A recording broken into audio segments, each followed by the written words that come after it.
unquenchable. I was reminded of what the drama critic Geo Nathan said. I drink to make other people more interesting. When I met Wolf Blass, I was reminded of what Sir Winston Churchill once said, and that is, I've taken more out of wine than wine's taken out of me. Wolf's contribution to the wine industry, not just in Australia, but worldwide, is very significant. His history is so long-ranging and colorful that I think a lot of people forget that there is a man after whom this winery is named. That he's not just a brand character like Duncan Hines or Betty Crocker. I actually should have written Johnny Walker, not Betty Crocker. But anyway, we'll revise that in the next edition.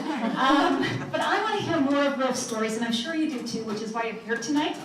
So the format that we're going to follow very loosely is that I'm going to ask Wolf some questions to draw him out of his natural shyness. We are going to taste a couple of wines together. Wolf and George probably will have something to say about those wines. We'll open it up to you if you have questions about the wines or anything else, up to a point. And then we'll continue on with some more questions and wines and so on. You don't have to stick with the group. You can taste ahead if you like. But right now I'm going to ask Wolf if he wants to say anything before I jump in with the first question. You've done a marvelous job because it is your evening tonight, Natalie. Because the book which you have been written, it's the unquestionable, unquenchable stories, and half of the stories which you have written, I didn't know anything about myself. She mentioned this word sex too often. It used to be wine, women and song, but I've given up singing. Now, it's wonderful. I think in real terms, 30 years ago was my first trip to Canada. And the shipment was about 600 bottles, and we were very strongly associated with the Wine and Food Society in British Columbia. Now, Canada has become the second biggest market after Australia and New Zealand. That's a remarkable situation. Simply because both countries were very similar in their consumption of beverages. Australia didn't drink any wine when I arrived in Australia. They were drinking 140 litres of beer. Wine was absolutely a non-event. In Canada, there wasn't very much difference. So it definitely had some impact on my way of thinking when we came to Canada. And what I really liked was that the community between Australians and Canadians is very simple. I think both of us, and don't take it the wrong way, we are larrikins and rascals in our way of lifestyle. We enjoy food, we enjoy laughter, we are not taking things too serious, we get on with life, we don't bullshit around too much. So it's much easier to make a handshake and make a business. And I think the Liquor Control Commission has given me the opportunity to participate. I would think half of the time they didn't know what I was talking about. That's when George came in and he became the translator. And now we are in a position whereby we're communicating, and we are, at the moment, I say we are, there's 7 executives at the moment in Canada. We're going through all provinces, we're doing the promotion, we are trying to entice new wine styles and new products which have been on the market everywhere else. And it appears to me that with all the media involvement, and you have done definitely a good job. So if you haven't read this book, by the way, there's hundreds of books down there. They don't cost you very much. It's all part of it. So the stories which you have written about characters, individuals, the hospitality industry, gastronomy, was absolutely marvelous. And I'm lucky and privileged, and so are you, to be in one of the finest restaurants, which has been awarded many, many times, the Wine Spectators, the Wine List of the Year. So if our wines are complimenting what the Wine Spectator says, I think we're going to have a bloody good evening. So, Okay, first question. Tell us about your first experience drinking wine. That was bloody awful. Tell us about Yeah, I was only a youngster. Don't forget, first of all, my vintage is 1934. So I'm going to go back where many people probably, I think we're all in the same age group around here, almost. When my parents had a big party one day and they opened some bottles from the River Moselle. Now I'm talking about after the war, when the Riesling manufacturing in Germany was absolutely cracker dry. There was only acid, no alcohol, flavor, but drinkability was a key word. You had to be thinking twice about it. And when I tasted some of these wines which they had a good time with, I understand, I thought, no, I will never going to be part of this industry. And things have definitely changed. So they would have changed earlier had you had a sweet wine, maybe? Yes, I think it all started after the war, when the American occupation groups came in. They were demanding a different wine style in Germany, and that is when Germany did get a bad reputation, because they started making fruit salad wines. They were sweet, medium, most of them sweet, and they have not learned. This is an unfortunate thing, what I have noticed in marketing. They still have got their packaging, and the prescription on the label is a very big confusing issue. I don't understand them, but I think slowly they have to turn around that 90% of the people drinking dry whites today, and if they're going to have a different level of sugar level, they should be clearly identified. But to tell the Germans something, they're too bloody ignorant, so it may take a long time. In the meantime, the Australians sending the Riesling to Germany. You've worked late, you've missed dinner with your wife, so you're going to pick up a bottle of wine. Which one is it, and what happens next? Oh, I've got a good rule. When I open the bottle, she gets one glass and I drink the rest. Do we have a lot of arguments? Yes, we have. Myself, Riesling is my favorite white wine variety. Simply, I have been the founder and the chairman of the International Riesling Challenge in Australia, in Canberra. Very, very highly successful, and we're trying to work pretty hard to bring this particular high classic grape variety back to the forest. Then I switch over, and then I'm going to drink Wolf Blass Grey Label Shiraz, coming from the southern region. And just before I go to bed, I have a couple of glasses of Glenfiddich malt whiskey by Birdie. And I thought to myself, now what is the most powerful colour which is striking you on the sporting arena, on horse racing, or you're going to get the football fields? And there's no doubt in my mind, yellow is an outstanding colour which can be used on advertising, on sporting arenas and everything else, and chocolate brown. And I turned around and said, look, we're going to use this, the colour combination with yellow label. And people just walked into the stores and said, we want to have a Wolf Blass Riesling yellow label, Wolf Blass wet wine yellow label. And the combination just kept going. When my first trips over to Hong Kong and Singapore, everything was red. Whatever you go and looked at, the tablecloths and everything else, and I gee, I didn't think about the communist regime or something like that. I said, not bringing out the red label. This was the time when I was drinking Johnny Walker the red label. In the meantime, I've gone up on the pricing section on that level. And when we went to Ireland, now what are you going to bring out? Bring the green label out. and the grey label was something, when we went to America, I came up with the name President's Election. I said I was the president of the company, the Americans have got a president, the eagle made some sense. It was an original name from Biljara, Aborigine name for eagle hawk, me German connotation, German eagle, America, export, eagle. So all these type of things that made really made some sense. You know, all the combinations in the black label, when we won the major awards in the Jimmy Watson, I had to bring out a different label. Black is always elegant, but the black label. And then when the Spectator gave us 97 points for a Shiraz from the Barossa Valley. We looked around for a colour and we called it the Platinum label. So with the combination between $16, $17 a bottle up to 200. But everything is in the categories, the colour also, the quality, the pricing is all in a segmentation.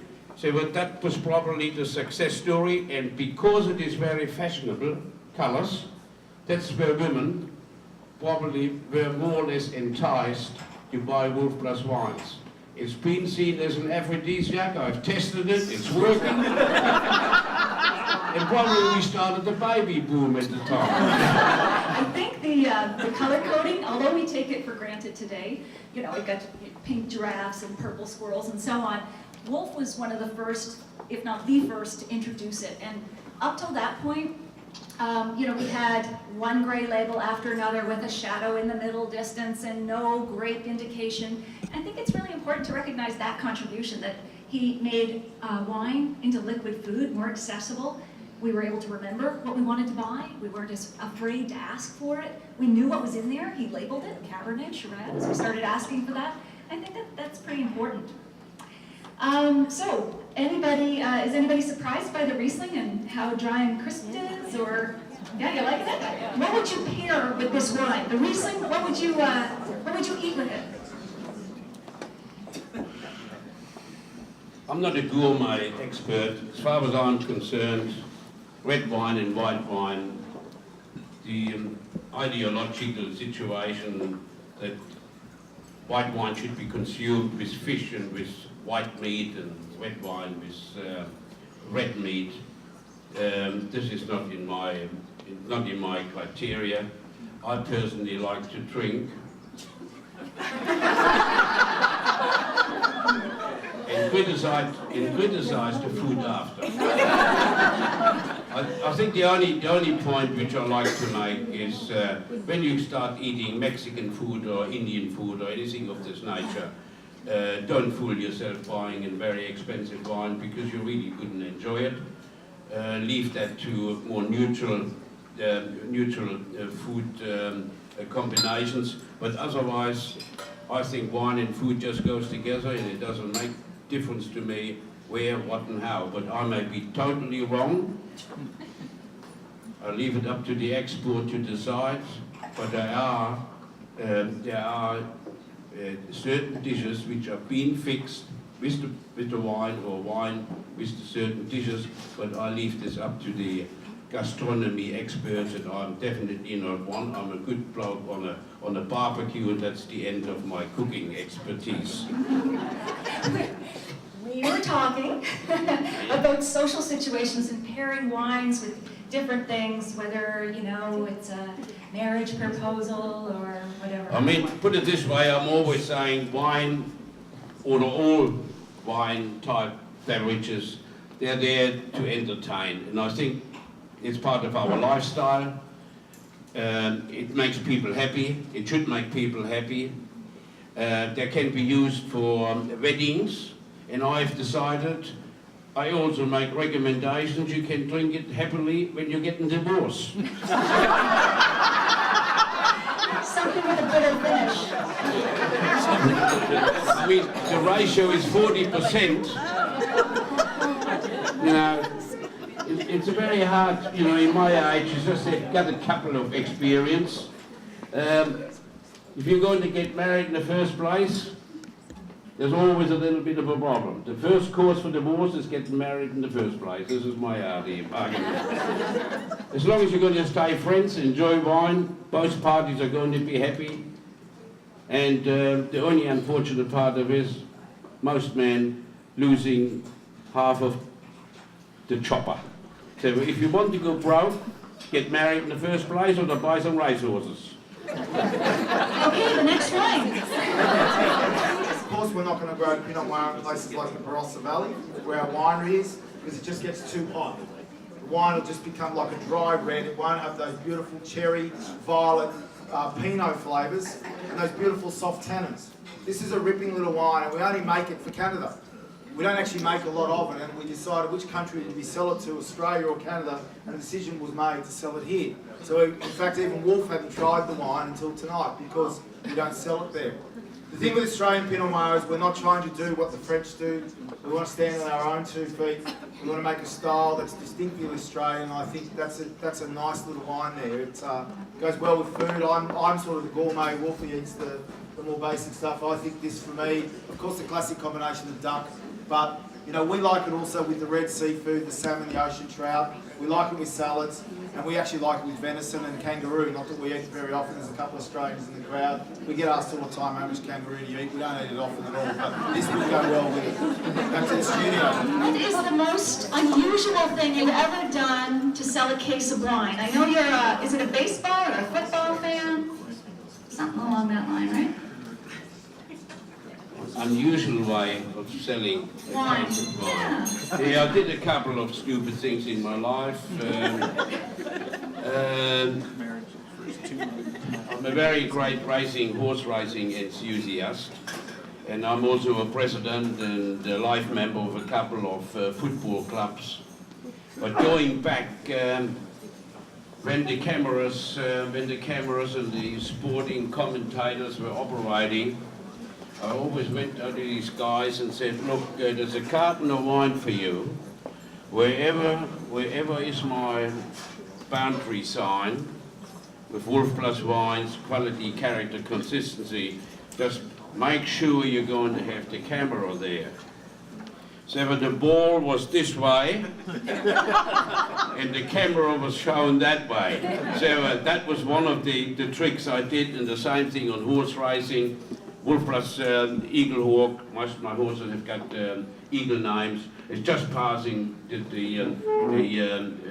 post again, and I had advertising, and they used this word Wolf Plus constantly. And during the earlier days, I always made sure they're calling out my name in airports. To go to Avis and budget rent a car. Please, Mr. Blass, could you please come there? They always made sure they're getting a couple of bottles also. I made sure that in marketing, out of sight, out of mind, and I think that has been, you know, probably many people said I've been a larrikin and I've done everything my way. I did it my way, but with 60 million bottles selling in 60 different countries, starting with 3,000 bottles, I must have done something right.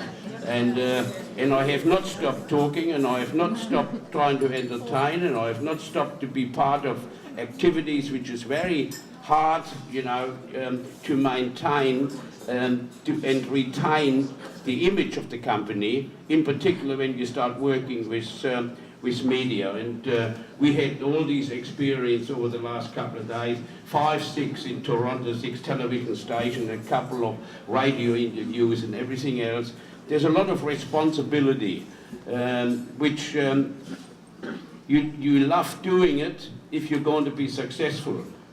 And I'm a believer of silverware. We got over 4,000 awards, which I don't think there's any company in the world. And I think what is more important, there's only very, very few guys left actually with a name on the label. I remember we had many activities with Robert Mondavi. He was representing the Americas, I was representing Asia, and we did a huge promotion activities together.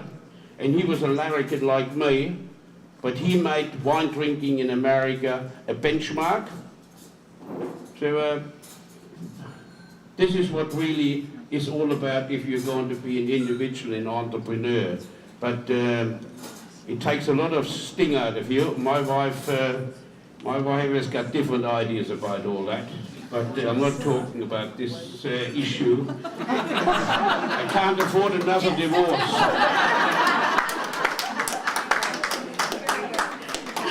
Before we move on to the next wine, something else that you and I were talking about earlier this week.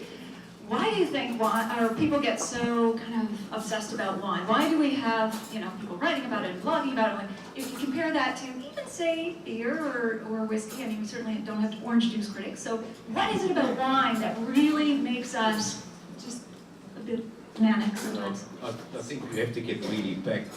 Wine has been made since mankind has been around. It has settled disputes. It has made friendship. If it comes to the Russians, they went a little bit a step further. They used the vodka to kill their nerve system. But in the overall position, I think wine is just something whereby it must be also seen, it is helping the cardiovascular diseases, it is helping people, to recover from very serious operations. 3 or 4 glasses a day, I think is nothing wrong. It's being seen as a standard, and I honestly believe this.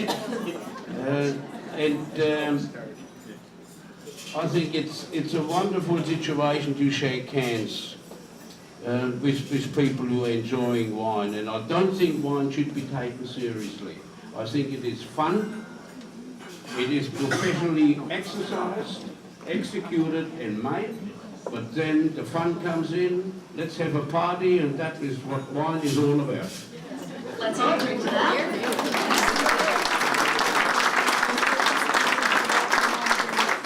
What's the alcohol content on this one? It's probably about 14.5. Want to talk about alcohol content? What does that do to a wine? High versus low?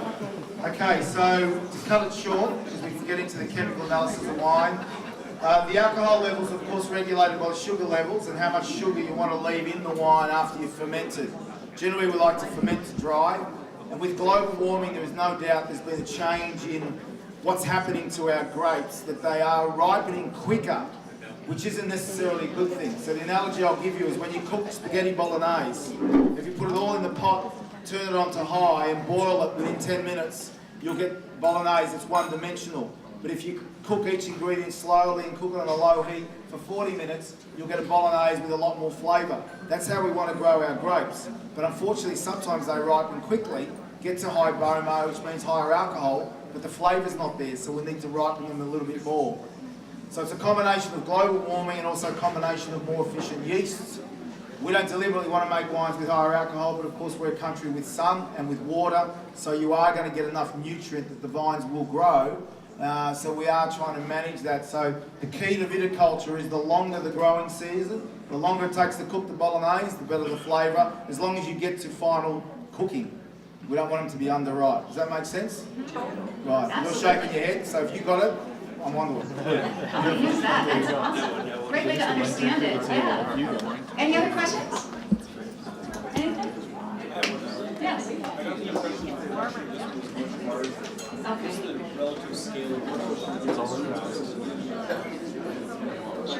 Okay, so the production of this wine compared to the Pinot Noir. The Pinot Noir was 2,000 cases.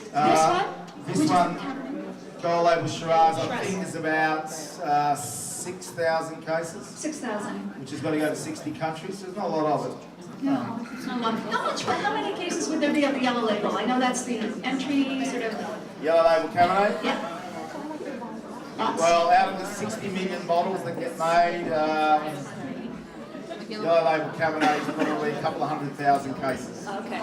The smoky and the coffee bean. Where does those flavors come from? The smoke that he's picking up and the coffee bean. Okay. Smoke and coffee bean. Look, it's partly from the oak. So we would use in that gold label Shiraz predominantly French oak. Not a lot of it new. Some of it will be seasoned, so it will have been used for something like black label. And then once it's 2 years old, after black label's been in there for 18 months, we would then treat that barrel a little bit, maybe give it a little bit of a fine on the inside, and then we'd use it for gold label. And often we will toast the barrels just to give it that little bit of richness. You will also get a little bit of that sort of coffee flavour, sort of interestingly, from the grapes in the Barossa. It's just a character that we see. Just like when you go to Coonawarra, you sometimes see a mintiness. Grapes are freaky things. They just have amazing flavours in them. I don't know where they come from, but they're just there. So, they really do speak of where they come from. And I think that is a Barossa character. Tell us, if there was anyone, living or dead, in history, that you would love to share a bottle of wine with, who would that be? Why? It's probably a little bit too late, but my wish was Margaret Thatcher. Who's this? Margaret Thatcher, the former prime. Oh, okay, yes, got it. Thatcher. And why? Yeah, because she was a strong lady. She controlled the union at the time when England was upside down. She re-erected the confidence amongst her nation, and probably that was always my wish, that I thought she had a foresight, she had vision, this woman. And now the German Chancellor, Frau Merkel, she's trying to be one as well, but she's not quite there. All right. And what would you ask Margaret, Miss Thatcher? Margaret is actually drinking wine. This is the amazing thing. She enjoys that, but it is a little bit too late now. I think she's reaching a stage. I might probably ask some of my friends in some of the wards which are now, if I can have a glass of wine with her. But she's gone a little bit. Daft? Yeah. No, she's just matured a little bit more. Maybe she needs the red label, the Shiraz Cabernet. Yeah. Yes. Now I'm just answering your question. I don't want to elaborate. Okay. All right. What's the most important thing you've learned from women? Remember when Ray Aaron's gone.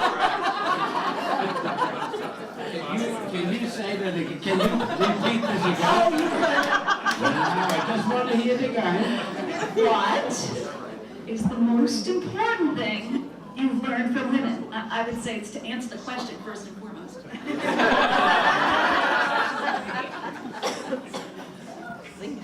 Gee, I love them. I personally think if you're a marketing person, knowing that 60% or 70% of definitely entertainment is being engaged, where women want to go, what they would like to drink, try to keep, from a man's point of view, women happy. It is all peaceful arrangements at any stage. You have to make sure that that you have to be very diplomatic. Never forget the roses. Yes, and a little bit of a touch of class and elegance, and a glass of champagne to start off with, and then whatever it may come after. Yeah, then it may finishing up as a disaster or a good night. You're always trying to like finish though. Yeah, but it is very important from a marketing point. This was my idea, and I'm not. This is not a joke. I could not understand when I got to Australia that there's a total separation between females and males. There was no social activities at all. Women were sitting on a Sunday on a black and white television set. The man was sitting on a beer keg in the garage. And I said to myself, this is just not, this is not an acceptable situation. And this is when my job was at the time earlier to make pearl wines and sparkling wine for the consumer. And that was the real breakthrough, whereby pop goes to weasel, everybody became happy, socially engagement took place, and beer drinking went down. And this was the start of going to get people into a wine drinking style. And that was the pearl wine industry. And I made 80% of all pearl wines at the time. Beautiful design, labels, bottles, packaging, and the gas content in the bottle was about half as much as champagne. So but that was the real cracker. And gee, we had some fun with the women. They really loved it. You've got no idea. I think I do. Pearl, by the way, is lightly sparkling, right? Yeah. Yeah. This is then, of course, you know, it's been transferred over to champagne and champagne styles. And I've mentioned it to our company a couple of times. Why don't we do something when we go to Asia, Southeast Asia, Korea, China? That would be something to to get a new breed of people into a wine drinking product. However, in public listed companies, everything is being gauged on money and profit. They think, you know, this is probably too expensive to make and there's not enough return on capital. I don't believe in this. I personally thought, you know, whatever the pearl wine has achieved in Australia, and the Italians are still doing it, they call it secco. That's a different story. I think we're going to probably wrap up the comment section. Is there anything more you want to add, Wolf? Yes, when I won the first major award at the Royal Melbourne Wine Show, there were 700 of critics, wine writers, all the wine industry people there, and me as a new upstart got on this microphone. I said, my wines are sexy, they make strong women weak and weak men strong. And I got $500,000 worth of adverse criticism in the newspapers around Australia, but it was a bloody good advertising for me, and all the women jumped on the bandwagon.